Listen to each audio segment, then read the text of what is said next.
Part 2. A Voyage to Brobdingnag. Chapter 7. The author's love of his country. He makes a proposal of much advantage to the king, which is rejected. The king's great ignorance in politics. The learning of that country very imperfect and confined. The laws and military affairs and parties in the state.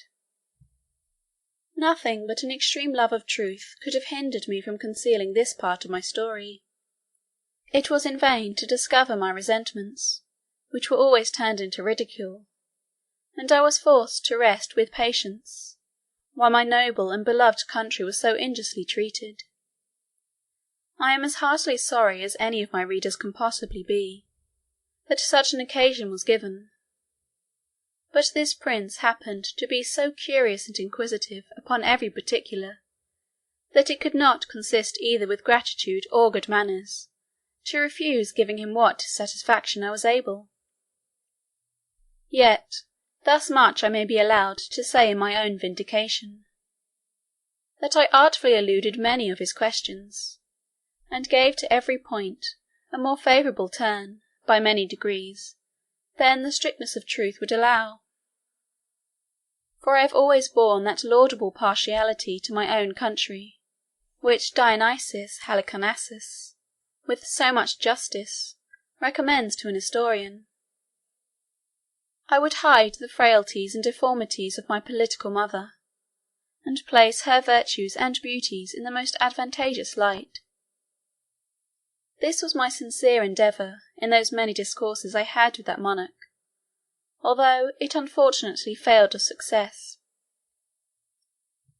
But great allowances should be given to a king, who lives wholly secluded from the rest of the world, and must therefore be altogether unacquainted with the manners and customs that most prevail in other nations, the want of which knowledge will ever produce many prejudices, and a certain narrowness of thinking, for which we, and the politer countries of Europe, are wholly exempt. And it would be hard, indeed, if so remote a prince's notions of virtue and vice were to be offered as a standard for all mankind. To confirm what I have now said, and further to show the miserable effects of a confined education, I shall here insert a passage, which will hardly obtain belief. In hopes to ingratiate myself further into his Majesty's favour, I told him of an invention discovered between 300 and 400 years ago, to make a certain powder, into a heap of which the smallest spark of fire falling would kindle the whole in a moment, although it were as big as a mountain, and make it all fly up in the air together, with a noise and agitation greater than thunder. That a proper quantity of this powder, rammed into a hollow tube of brass or iron, according to its bigness, would drive a ball of iron or lead with such violence and speed as nothing was able to sustain its force. That the largest balls thus discharged would not only destroy whole ranks of an army at once, but batter the strongest walls to the ground, sink down ships, with 1,000 men in each, to the bottom of the sea, and when linked together by a chain, would cut through masts and rigging, divide hundreds of bodies in the middle, and lay all waste before them. That we often put this powder into large hollow balls of iron, and discharged them by an engine into some city we were besieging, which would rip up the pavements, tear the houses to pieces, burst and throw splinters on every side, dashing out the brains of all who came near. That I knew the ingredients very well, which were cheap and common. I understood the manner of compounding them, and could direct his workmen how to make those tubes, of a size proportional to all other things in his Majesty's kingdom, and the largest need not be above 100 feet long, 20 or 30 of which tubes, charged with the proper quantity of powder and balls, would batter down the walls of the strongest town in his dominions in a few hours, or destroy the whole metropolis, if ever it should pretend to dispute his absolute commands. This I humbly offered to his majesty, as a small tribute of acknowledgment in turn for so many marks that I had received of his royal favour and protection. The king was struck with horror at the description I had given of those terrible engines, and the proposal I had made.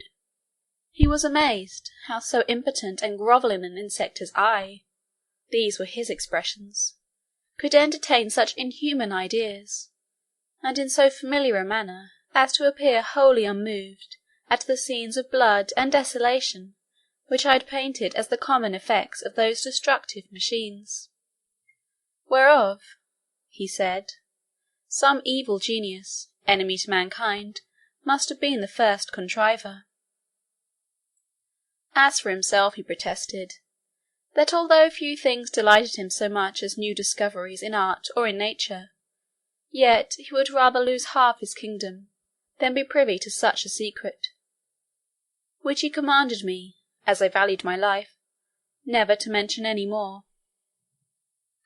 A strange effect of narrow principles and views, that the prince possessed of every quality which procures veneration, love, and esteem, of strong parts, great wisdom, and profound learning, endowed with admirable talents, and almost adored by his subjects, should, from a nice, unnecessary scruple, whereof in Europe we can have no conception, let slip an opportunity put into his hands, that would have made him absolute master of the lives, the liberties, and the fortunes of his people. Neither do I say this with the least intention to detract from the many virtues of that excellent king, whose character, I am sensible, will on this account be very much lessened in the opinion of an English reader. But I take this defect among them to have risen from their ignorance, by not having hitherto reduced politics into a science, as the more acute wits of Europe have done. For I remember very well, in a discourse one day with the king, when I happened to say, that there were several thousand books among us written upon the art of government, it gave him, directly contrary to my intention, a very mean opinion of our understandings. He professed both to abominate and despise all mystery, refinement, and intrigue, either in a prince or a minister. He could not tell what I meant by secrets of state, where an enemy or some rival nation were not in the case. He confined the knowledge of governing within very narrow bounds, to common sense and reason, to justice and lenity, to the speedy determination of civil and criminal causes, with some other obvious topics which are not worth considering. And he gave it for his opinion, that whoever could make 2 ears of corn or 2 blades of grass to grow upon a spot of ground where only one grew before, would deserve better of mankind, and do more essential service to his country than the whole race of politicians put together. The learning of this people is very defective, consisting only in morality, history, poetry, and mathematics, wherein they must be allowed to excel. But the last of these is wholly applied to what may be useful in life, to the improvement of agriculture and all mechanical arts, so that among us it would be little esteemed. And as to ideas, entreaties, abstractions, and transcendentals, I could never drive the least conception into their heads. No law in that country must exceed in words the number of letters in their alphabet, which consists only of 22, but indeed few of them extend even to that length. They are expressed in the most plain and simple terms, wherein those people are not mercurial enough to discover above one interpretation, and to write a comment upon any law is a capital crime. As to the decision of civil causes, or proceedings against criminals, their precedents are so few, that they have little reason to boast of any extraordinary skill in either.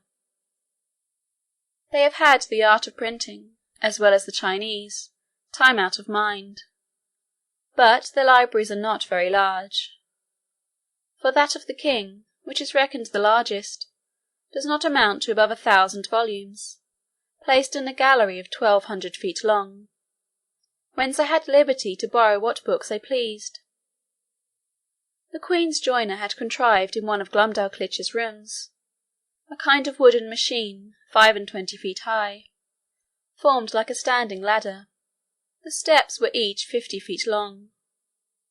It was indeed a movable pair of stairs, the lowest end placed at 10 feet distance from the wall of the chamber. The book I had a mind to read was put up leaning against the wall.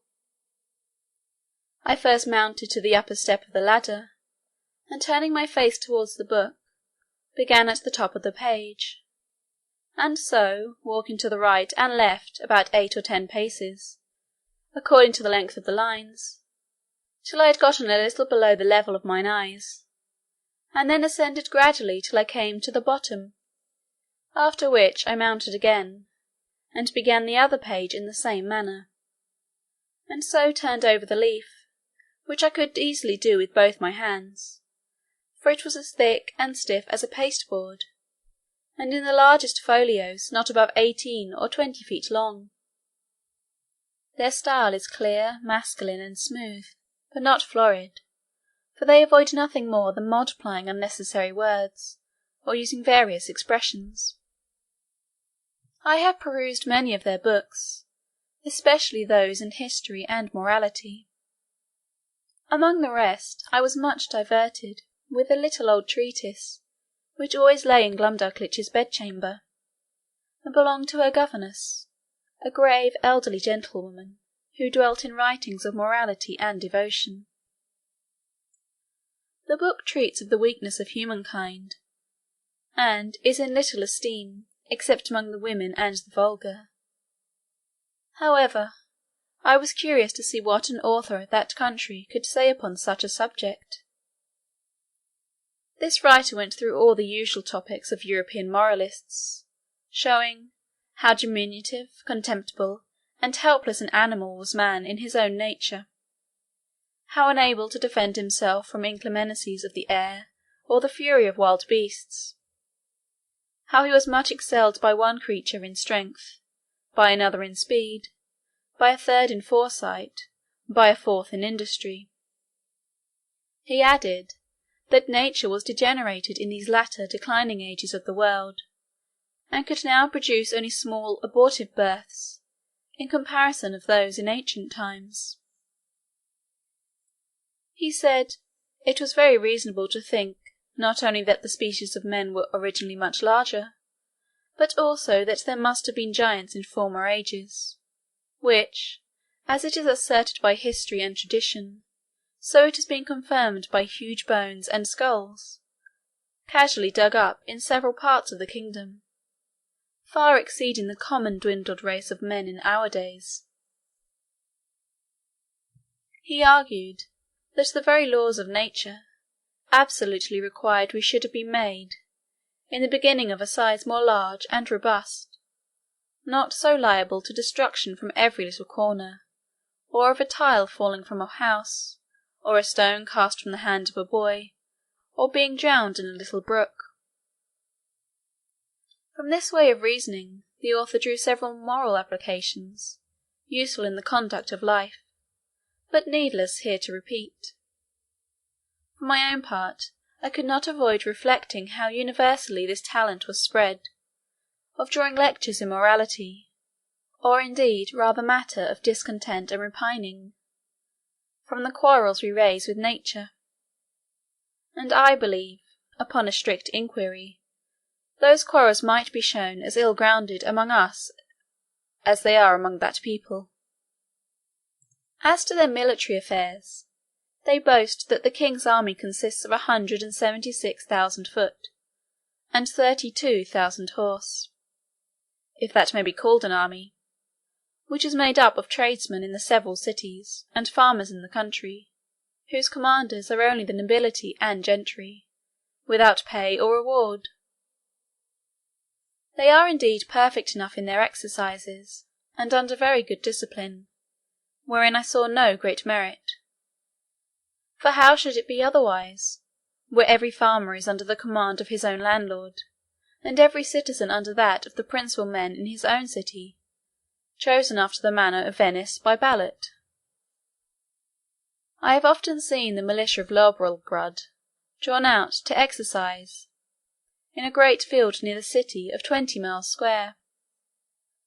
They were in all not above 25,000 foot and 6,000 horse, but it was impossible for me to compute their number, considering the space of ground they took up. A cavalier, mounted on a large steed, might be about 90 feet high. I have seen this whole body of horse, upon a word of command, draw their swords at once and brandish them in the air. Imagination can figure nothing so grand, so surprising, and so astonishing. It looked as if 10,000 flashes of lightning were darting at the same time from every quarter of the sky.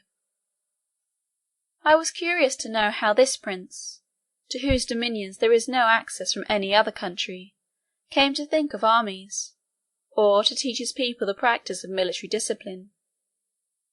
But I was soon informed, both by conversation and reading their histories, for in the course of many ages they had been troubled with the same disease to which the whole race of mankind is subject, the nobility often contending for power, the people for liberty, and the king for absolute dominion; all which, however happily tempered by the laws of that kingdom, have been sometimes violated by each of the three parties, and have more than once occasioned civil wars.